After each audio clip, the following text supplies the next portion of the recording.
Hello दोस्तों, तो कैसे हैं आप लोग। दोस्तों मैंने कई लोगों को देखा है, इवन मैं कहूँ तो मैक्सिमम लोग ऐसे होते हैं जो है स्टॉक में इन्वेस्ट कर देते हैं सिर्फ उसके प्राइस को देख के।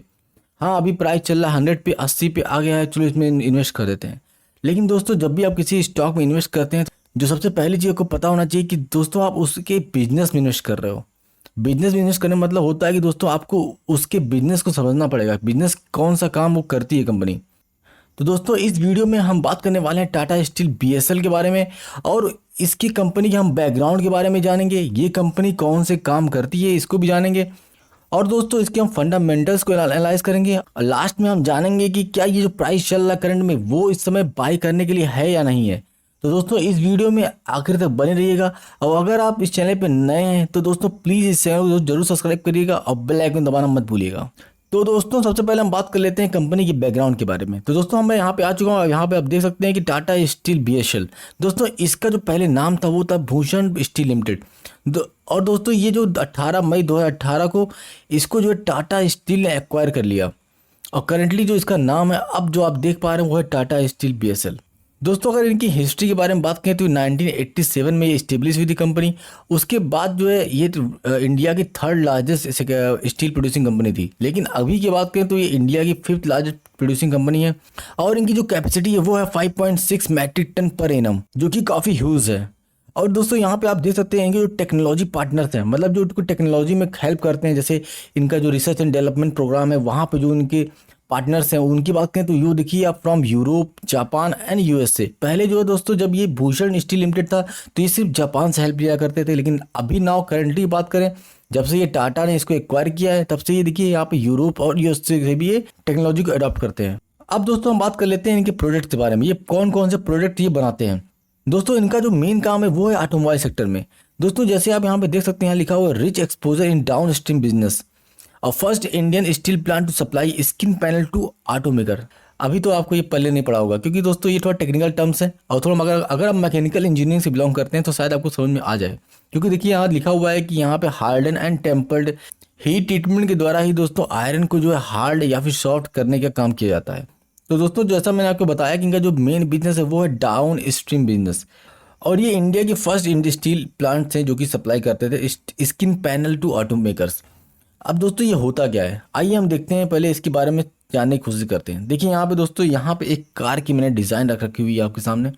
यहाँ पे देखेंगे जो पहला दिखा रहा है वो दिखा रहा है आपको रूफ स्किन, जो आप देख सकते हैं ऊपर के डायरेक्शन में। और यहाँ पे ये डोर स्किन, ये जो सामने आपके डोर लगे हुए हैं ये skin, rocket panel, sorry rocker panel. और यहाँ पे ये चौथे में दिए क्वार्टर पैनल, ट्रक बॉक्स और या वैन साइड्स में लगाए जाते हैं। दोस्तों ये जो सारे प्रोडक्ट हैं ये जो है बनाती है टाटा स्टील बीएसएल। और दोस्तों इसके साथ आप देखते होंगे टाटा स्टील के कई ऐसे शटर्स आते हैं, जैसे आप यहाँ पे देख सकते हैं जो सीट्स आते हैं वो भी जो है टाटा स्टील बनाती है पूरी। दोस्तों ये सीट जो है काफ़ी ज़्यादा वल्नरेबल होता है। आप देखें कि भी कोई भी इंडस्ट्री होती है, कोई भी अपने घर पे भी लगाना होता है तो हम टाटा का ही ब्रांड प्रेफर करते हैं। तो ये जो सारे प्रोडक्ट हैं ये अब टाटा स्टील बीएसएल बनाती है। तो दोस्तों अब हम बात कर लेते हैं इनके क्लाइंट्स के बारे में जो इनके साथ जुड़े हुए हैं।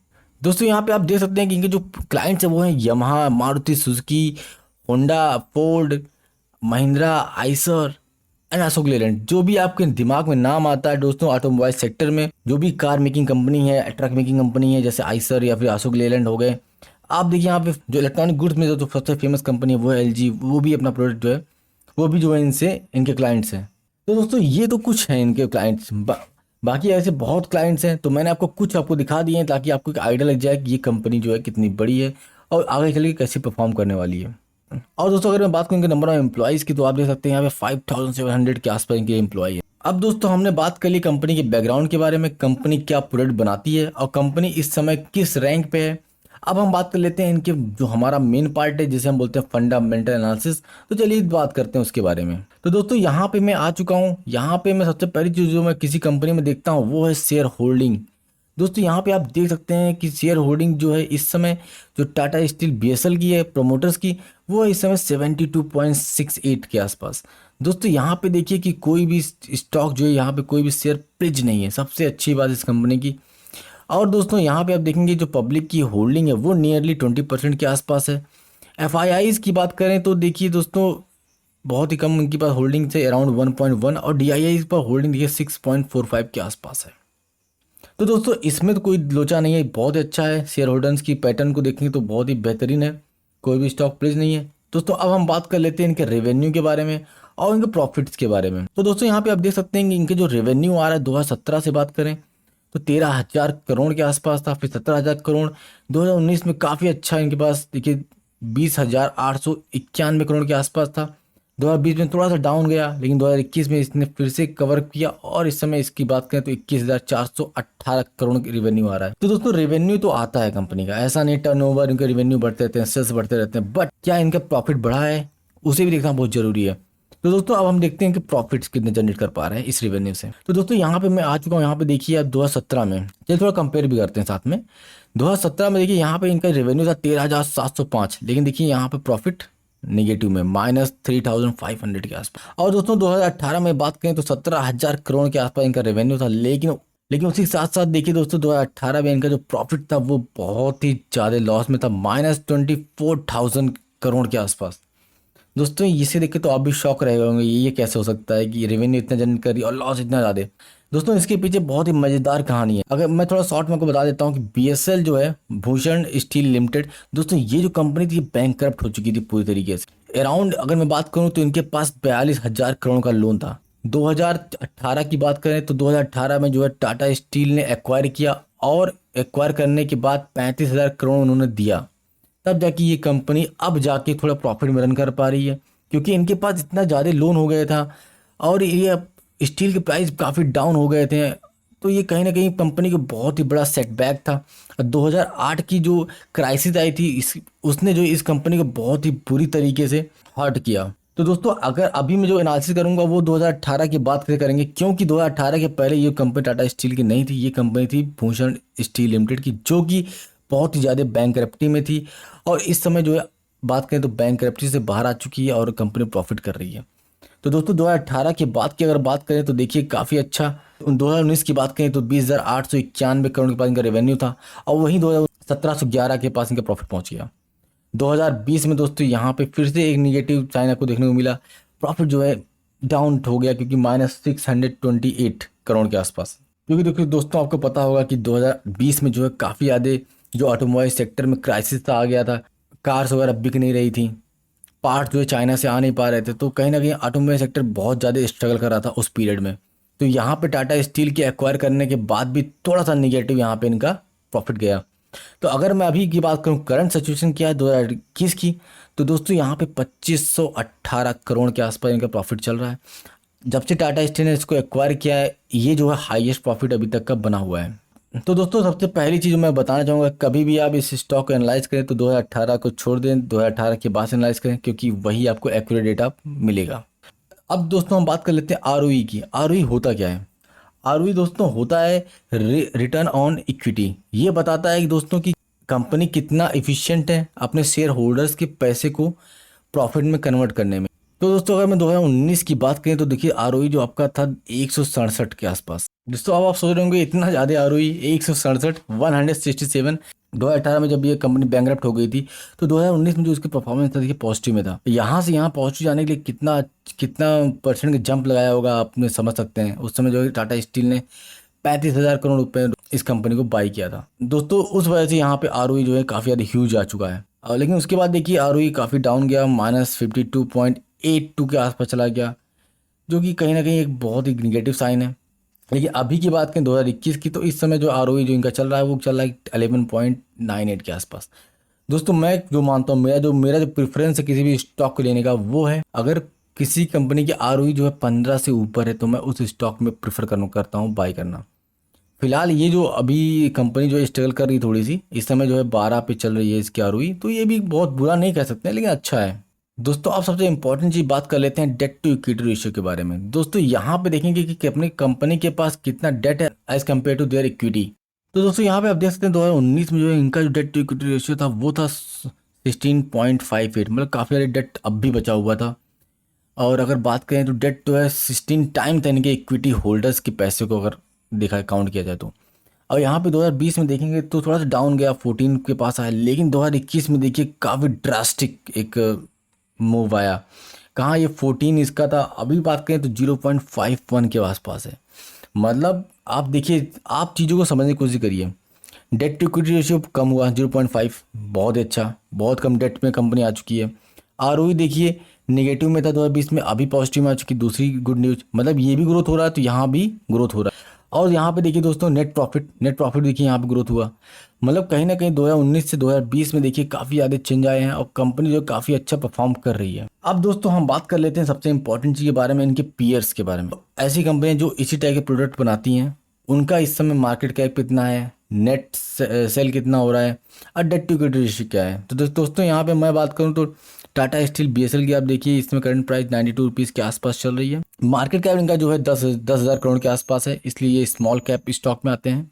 मार्केट कैप के हिसाब से देखा जाए, इनका जो नेट प्रॉफिट आ रहा है वो आपका 2518 करोड़ के आसपास, और नेट जो सेल हो रही है वो हो रहा है क्या 21,418। अगर आप किसी दो कंपनी को कंपेयर कर रहे हैं, सबसे अच्छी चीज़ होती है कि उनकी जो सेल वैल्यू है और उससे उनको कितना प्रॉफिट जनरेट कर पा रहे हैं। अगर आप देखेंगे तो जेएसडब्ल्यू स्टील की जो सेल वैल्यू वो 80,000 करोड़ के आसपास है, और उनको जो प्रॉफिट नेट जो जनरेट कर पा रहे हैं वो है 7,872 करोड़ के आसपास। तो करीब करीब मोटा माटी मांग चलिए 9% के आसपास ये जो है अपना प्रॉफिट वहाँ जनरेट कर पा रहे हैं। और वहीं अगर हम बात करें टाटा स्टील बीएसएल की, इनका जो नेट सेल हुआ है वो हुआ है 21,418 करोड़ के आसपास, और इनका जो प्रॉफिट हुआ है वो करीब करीब हुआ है आपका देखिए 15% के आसपास। तो जो है इनका जो सेल से जितने प्रॉफिट कमा पा रहे हैं वो बेटर है as compare to Tata JSW steel, यहाँ के डेटा के हिसाब। तो यहाँ भी दोस्तों काफ़ी अच्छा परफॉर्मेंस देखने को मिला है इस कंपनी का, नो डाउट। तो दोस्तों अब तक हमने बात कर लिया कंपनी के बैकग्राउंड के बारे में, कंपनी के फंडामेंटल्स के बारे में, कंपनी कितना अच्छा परफॉर्म करी है, इनके क्लाइंट्स कौन कौन से हैं, इनके ऊपर डेट कितना है, रेवेन्यू कितनी आ रही है, प्रॉफिट कितना जनरेट कर पा रहे हैं, सब कुछ हमने बात कर लिया। इनके पीएस के बारे में बात कर लिया।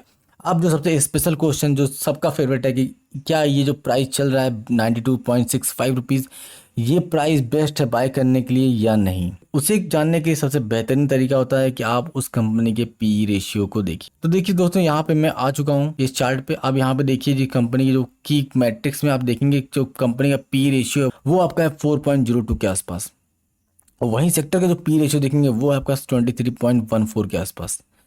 दोस्तों यहाँ पे अगर मैं बात करूँ जो पी रेशियो इस कंपनी के काफ़ी कम है, मतलब अगर देखा जाए तो 5 टाइम लेस है।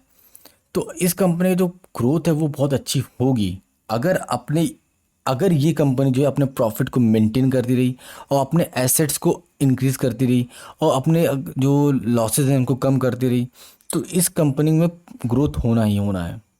और दोस्तों जैसा कि आप जानते हैं कि इस कंपनी में जो टाटा स्टील ने एक्वायर कर चुका है, तो अब टाटा की एक ब्रांडिंग लग चुकी है, और टाटा की जो मैनेजमेंट है और टाटा की जो एक कैपेबिलिटी है उस पर तो हम शक नहीं कर सकते हैं, क्योंकि वो ऑटोमोबाइल सेक्टर में भी काफ़ी एक्टिव हैं। इनकी जो है अगर क्लाइंट्स की बात करें तो ये क्लाइंट्स भी देखिए काफ़ी अच्छे हैं। कंपनी जो है काफ़ी बेहतरीन हो रही है, और आने वाले समय में 2-3 सालों में कंपनी जो है काफ़ी अच्छा परफॉर्म कर सकती है। इस समय जो करंट जो मार्केट में जो प्राइस चल रहा है इस स्टॉक का वो चल रहा है 92.65 रुपीज़ के आसपास। लेकिन मेरा जो एजप्शन है कि आने वाले समय में ये का जो प्राइस पहुंचने वाला वो 150 से ऊपर का जाने वाला है दोस्तों अब हम चलिए देख लेते हैं इनके चार्ट्स के ऊपर। दोस्तों हम यहाँ चार्ट्स पे आ चुके हैं, जैसा कि आप यहाँ पे देख सकते हैं, और 1 डे का जो है ये ग्राफ लगा हुआ है, और ये आप जो देख पा रहे हैं ये बोलिंजर बैंड है, और इसमें जो बीच की जो लाइन है ये जो रेड वाली है वो है 20 मूविंग एवरेज। तो दोस्तों जैसा मैं आपको कई बार बता चुका हूँ कि जब भी आप कोई शॉर्ट टर्म के लिए स्टॉक को बाई करते हैं 1 मंथ 2 मंथ 3 मंथ के लिए, तो आप 20 मूविंग एवरेज को देख के आप बाई कर सकते हैं। लेकिन अगर लॉन्ग टर्म के लिए बाय करना चाहते हैं तो वहाँ पे आप 50 मूविंग एवरेज या 100 मूविंग एवरेज को देखिए। तो दोस्तों अगर मैं बात करूँ अभी की, तो दोस्तों अभी की बात करें तो मई से लेके अभी तक बात करें जुलाई 8 तक ये जो स्टॉक कंसोलिडेशन फेज में है। देखिए बहुत छोटे छोटे यहाँ पे एक कैंडलस्टिक्स बन रहे हैं, और नीचे अगर देखेंगे तो यहाँ पे जो है काफ़ी अच्छे वैल्यूम के साथ ऊपर गया है। और जब देखिए दोस्तों जब कंसोलिडेशन हो रहा है तो देखिए जो सेलिंग हो रही है बहुत ही माइन्यूट हो रही है। तो दोस्तों यहाँ पे मैं बताऊँ आपको एक शॉर्ट टर्म के लिए 1-2 महीने अगर वो स्टॉक को होल्ड करना चाहते हैं तो बेस्ट है, आप इसको होल्ड कर सकते हैं। जो टारगेट मैं जो आपको बताऊंगा ये जो बहुत अच्छा टारगेट मैं जो दिख पा रहा हूँ दोस्तों, जो पहला टारगेट जो होने वाला है इसमें जो वो होने वाला 136 के आसपास, और दूसरा टारगेट जो होगा वो दोस्तों अगर वो 136 क्रॉस करता है तो दूसरा जो टारगेट होने वाला है वो होगा आपका 200 से लेके 220 के बीच में। तो दोस्तों आपको घबराना नहीं है, आपको इस स्टॉक में लगाना है, लेकिन मैं आपको ये सजेस्ट करूंगा थोड़ा कम पैसा इसमें लगाएं। अगर मान लीजिए किसी कंपनी में 1 लाख रुपए लगा रहे हैं तो इसमें आप थोड़ा 20,000 30,000 रुपए ही लगाएं, ज़्यादा मत लगाएं। आने वाले समय में दोस्तों इस वीडियो से रिलेटेड मैं आपके लिए अपडेट लाता रहूँगा। और दोस्तों अगर आप किसी स्टॉक के बारे में एनालिसिस चाहते हैं तो उस स्टॉक को प्लीज़ कमेंट बॉक्स में कमेंट करके मुझे बता दीजिए। मैं जो है ट्राई करूंगा कि आज या फिर अगले नेक्स्ट दिन में आपको जो है आपको प्रेजेंट करूंगा। और दोस्तों इस वीडियो में बस इतना ही। Thank you for listening. और दोस्तों अगर आप इस चैनल पर नए हैं तो प्लीज़ चैनल जरूर सब्सक्राइब करिएगा। मिलते हैं कल एक नए वीडियो के साथ, तब तक के लिए नमस्कार।